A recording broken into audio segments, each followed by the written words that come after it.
Good morning, everyone. Today we'll be making salsa chicken on slow cookers for beginners. So ahead of us we have a large packet of chicken breast, which we'll be using half of. We have taco seasoning. You can actually just use a taco seasoning packet, but we'll be using 2 tablespoons of the taco seasoning. We have a 16-ounce container of salsa. You can pick which variety of salsa you like.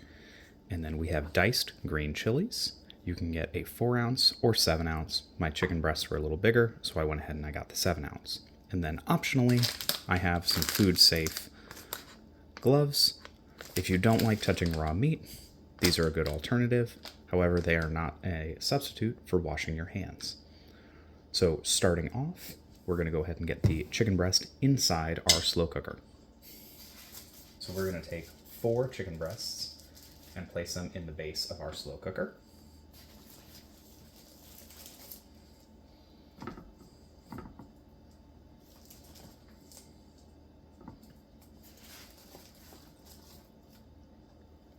I am going to leave half of these for another recipe.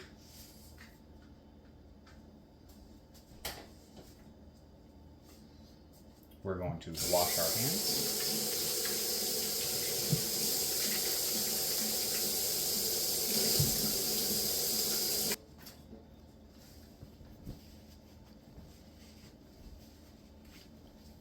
And then we're going to go ahead and open up our salsa. Open up our green chilies.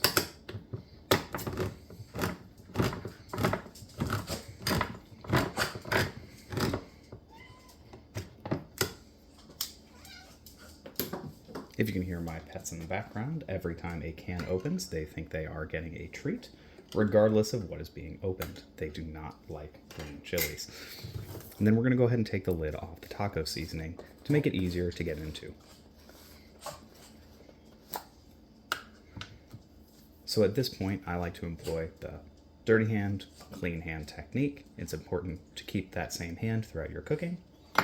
So I'm going to take my tablespoon and I'm going to go ahead and get 2 tablespoons of the taco seasoning sprinkled over the chicken.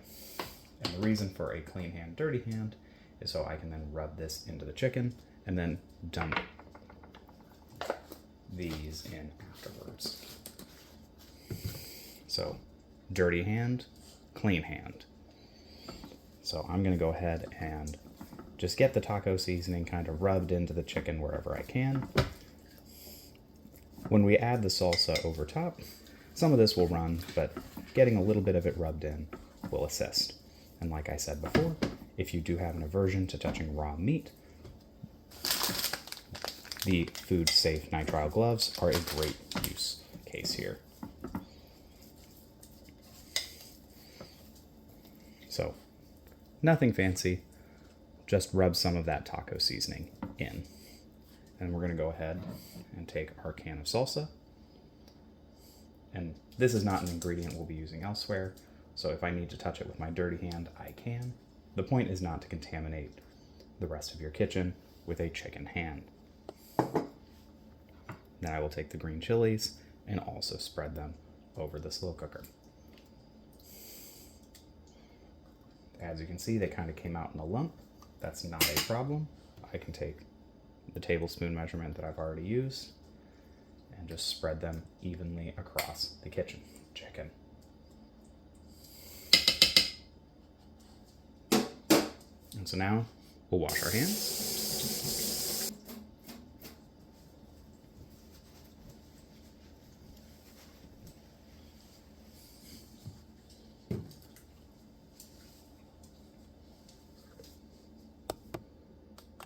Give you a better look at what the chicken looks like before it cooks.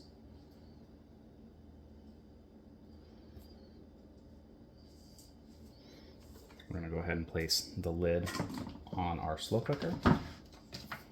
Mine has these little bungees. This is mostly for transporting. You don't need to lock a lid down. Plug it into a socket. And then my crock pot has several options. So I am looking for low at 8 hours. The internal temperature of the chicken must reach 165 degrees Fahrenheit. Honestly, this is going to be achieved by cooking it in a crock pot for 8 hours, but if at all you're concerned, you can go ahead and use an instant read meat thermometer. That is the safest way to tell if your chicken is fully cooked. And at the end of this recipe, I'll go ahead and I'll show you how I shred the chicken as well, utilizing either the 2 forks technique or the KitchenAid technique. So we've got the salsa chicken now out of the crock pot. I went ahead and I took tongs and got it out of the crock pot, and I put it in 2 different bowls. Right here is my KitchenAid bowl, which I'm going to go ahead and use the paddle attachment to go ahead and beat this chicken to shred it. And then while that's going on, I will show you how I use the 2 forks technique if you do not have a KitchenAid to go ahead and shred the chicken. So I'm going to go ahead and get the KitchenAid going.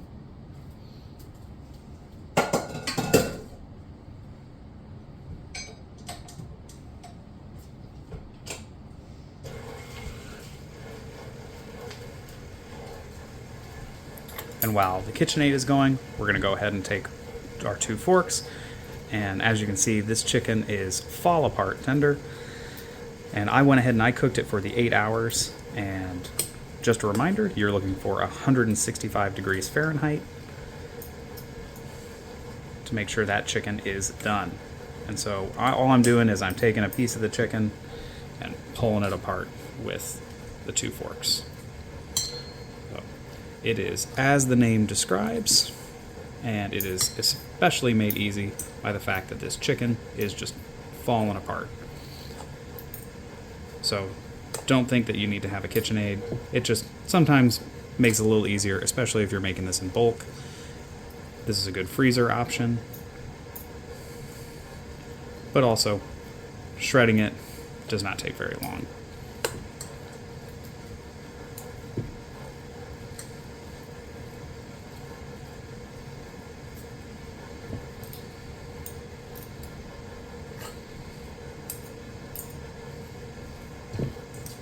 There we are.